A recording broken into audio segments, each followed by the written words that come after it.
Cantad al Señor un cántico nuevo, porque ha hecho maravillas. Su diestra le ha dado la victoria, su santo brazo.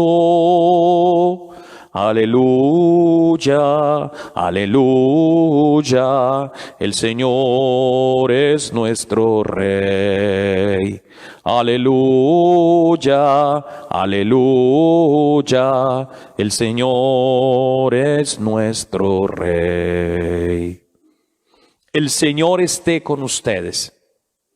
Lectura del Santo Evangelio según San Mateo. Gloria a ti, Señor. En aquel tiempo dijo Jesús a sus discípulos: si alguno quiere venir en pos de mí, que se niegue a sí mismo, tome su cruz y me siga.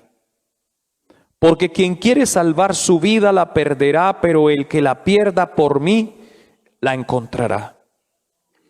Pues ¿de qué le servirá a un hombre ganar el mundo entero si pierde su alma?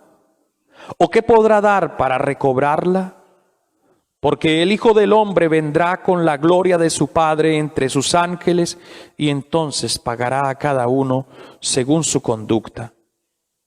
En verdad les digo que algunos de los aquí presentes no gustarán la muerte hasta que vean al Hijo del Hombre en su reino.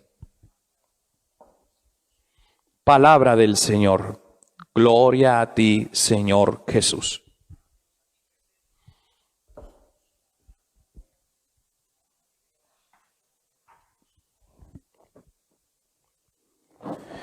Creo que en la expresión que teníamos en el salmo responsorial hoy, que no es un salmo concretamente, es un cántico, y es un cántico tomado del libro del Deuteronomio en el capítulo 32. Este pedazo que hoy recitábamos como salmo responsorial es, como les digo, un cántico del libro del Deuteronomio. Y todo se resume en esa expresión de la respuesta al salmo. Por eso se llama salmo responsorial. Yo creo que todos ustedes lo saben. Y es fácil comprenderlo, ¿no? Porque el salmo responsorial tiene por objetivo no solo que la gente diga una frase, responda una frase, sino que el salmo es una respuesta de alabanza, de glorificación, de petición, de adoración a Dios.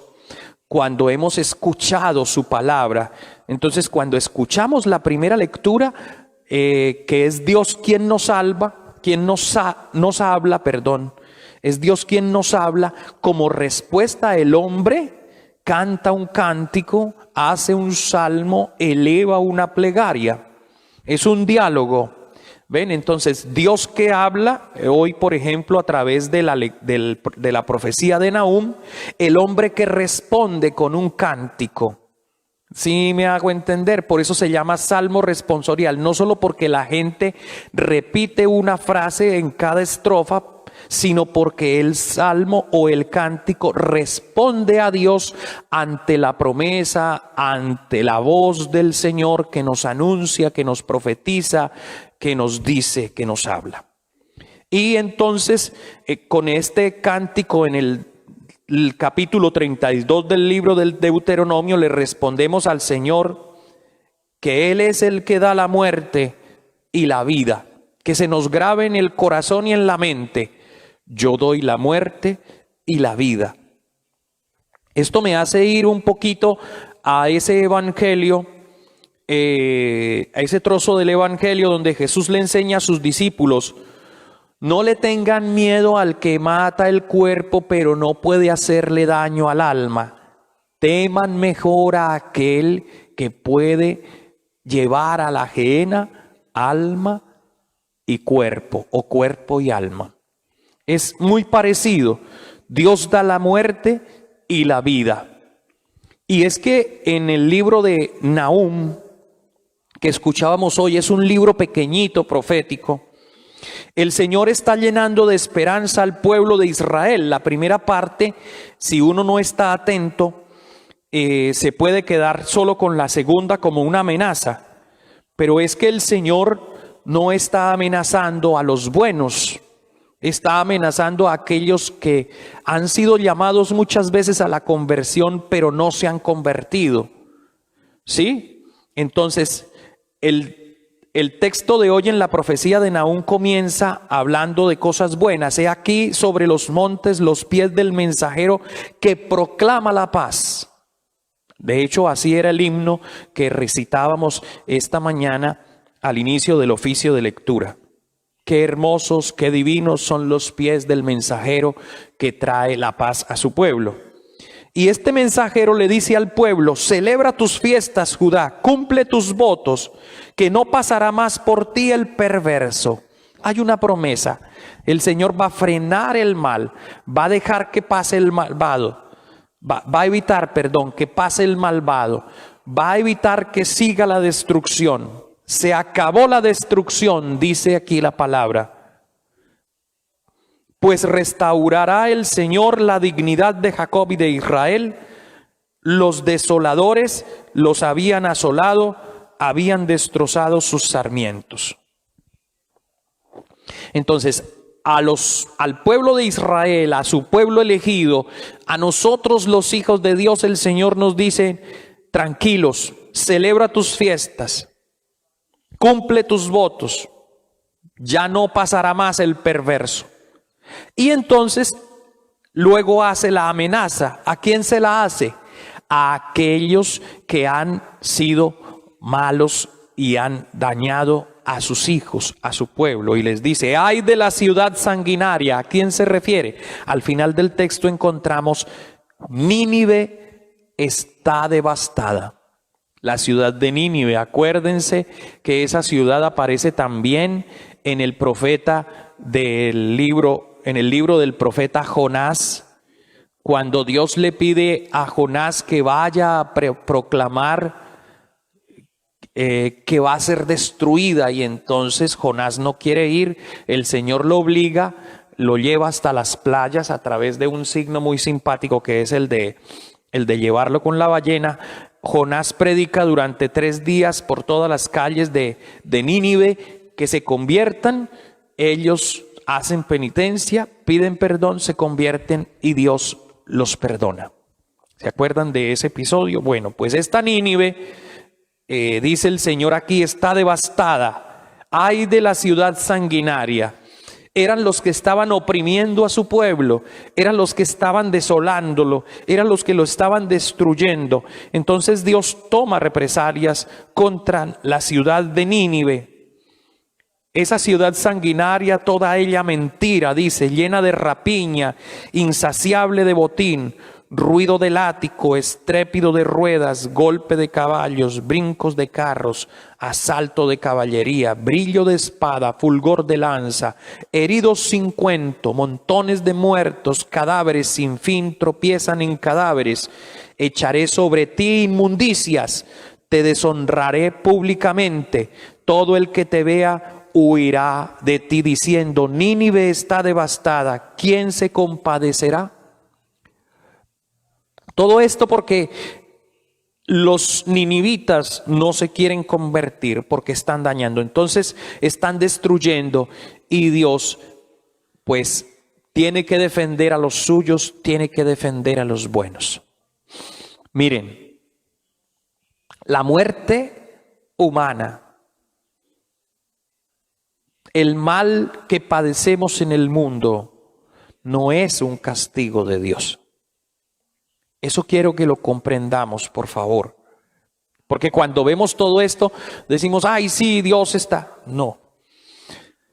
De por sí, todo ser humano debe morir para vivir, dice el Señor. Hay que morir para vivir, porque si la semilla que cae en tierra no muere, no produce, no germina y no produce fruto.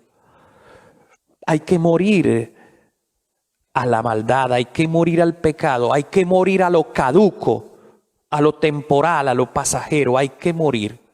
Y por eso este cuerpo que es caduco, que es mortal, muere. Pero morimos para vivir. Hay que morir para vivir. Este cuerpo que es sembrado en la tierra, dice San Pablo, resucitará para la vida. Este cuerpo mortal, caduco, resucitará para la vida. Luego, la muerte biológica, ¿sí?, no es un castigo de Dios. En estos momentos, a partir de Jesucristo, toma un nuevo significado y un nuevo sentido. Es una muerte al pecado, es una muerte al mundo, es una muerte a lo caduco para resucitar a la vida nueva. Por eso hay que asumir las promesas del Señor. Viene el mensajero sobre los montes a traernos y a proclamarnos la paz. Y hay que celebrar la gran fiesta de Judá. ¿Y cuál es la gran fiesta de Judá? ¿Cuál es la gran fiesta de Jerusalén? ¿Cuál es la gran fiesta de los hijos de Dios? ¿Cuál es la gran fiesta del nuevo Israel que hoy se llama iglesia? Es la resurrección, el banquete del Cordero. El Señor nos invita a vivir las fiestas del banquete del Cordero. Luego ahí debe estar puesta nuestra esperanza.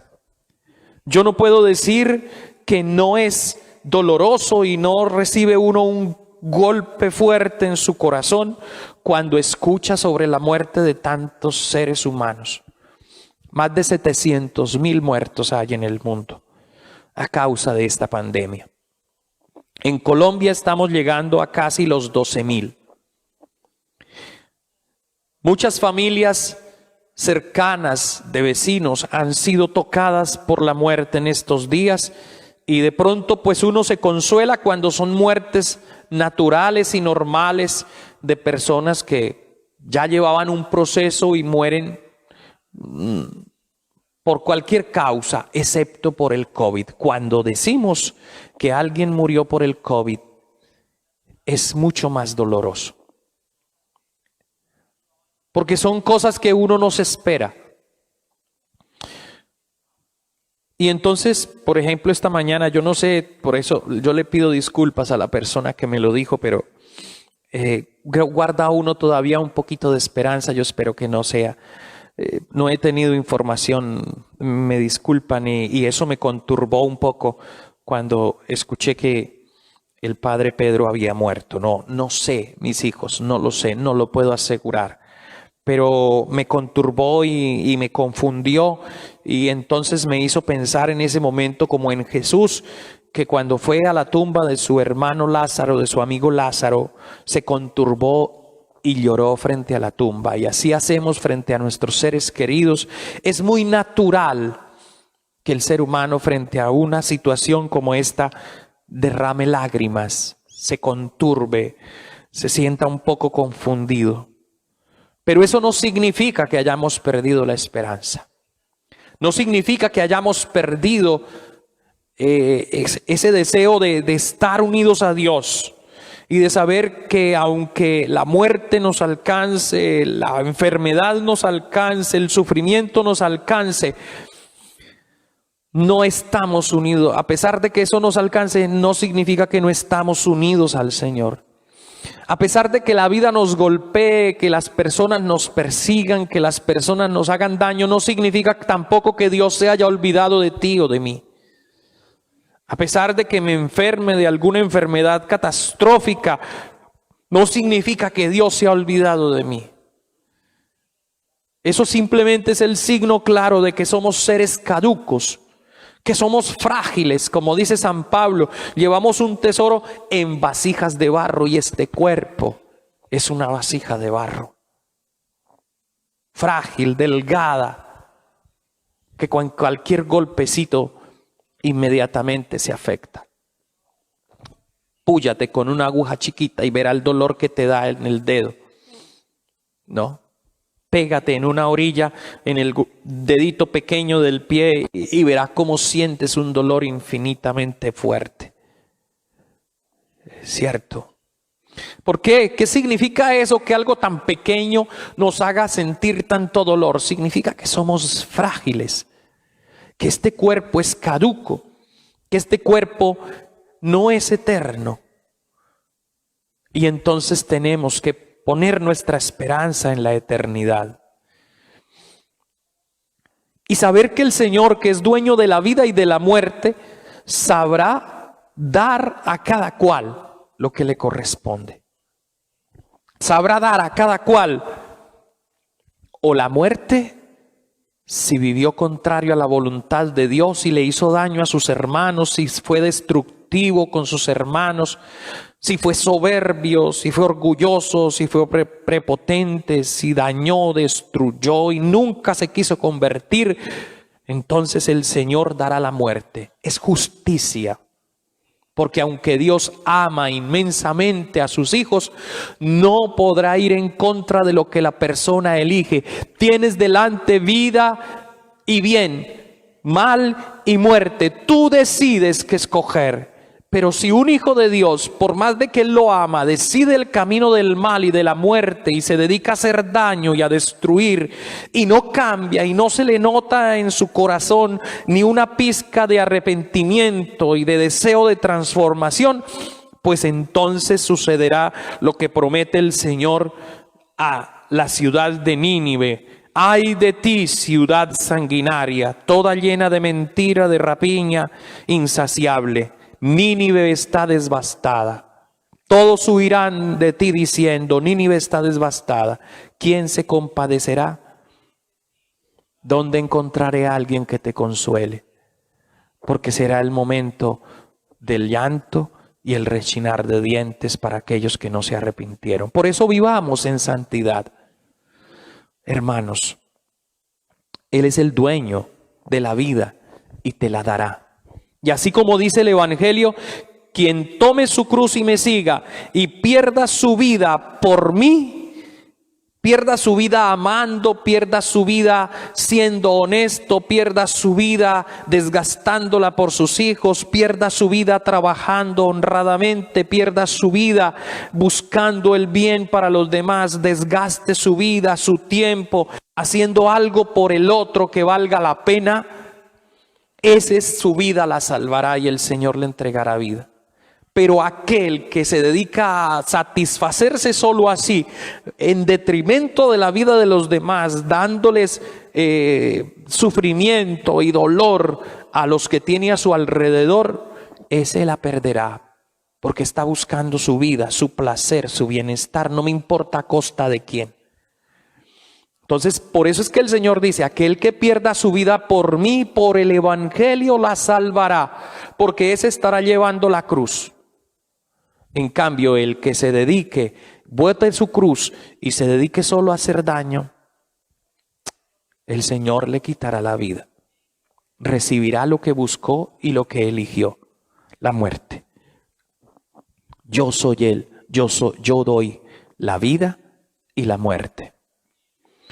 Así que mis hermanos, incluso en medio de tantas dificultades, de tantas tristezas que a veces nos llegan por estas noticias y estas circunstancias, no dejemos de tener esperanza.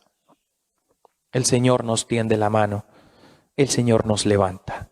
Sigamos viviendo en su presencia, acojámonos a su sombra y que Él sea quien nos proteja, quien nos guarde de todo mal. Señor Jesús, no te olvides de tus hijos. No te olvides de los que intentamos seguir tu camino. No te olvides de los que buscamos cumplir tu voluntad. Apiádate de nosotros, pues a veces cometemos errores. Muchas veces sin querer dañamos a otros. Muchas veces descuidados por no estar vigilantes caemos en pecados. Perdónanos por haber ofendido a un Dios tan bueno y tan amoroso. Ayúdanos a mantenernos en tu presencia. Perdona nuestro pecado y acoge las almas de todos aquellos que han querido seguir viviendo y vivieron en este mundo según tu voluntad y tu amor. Amén.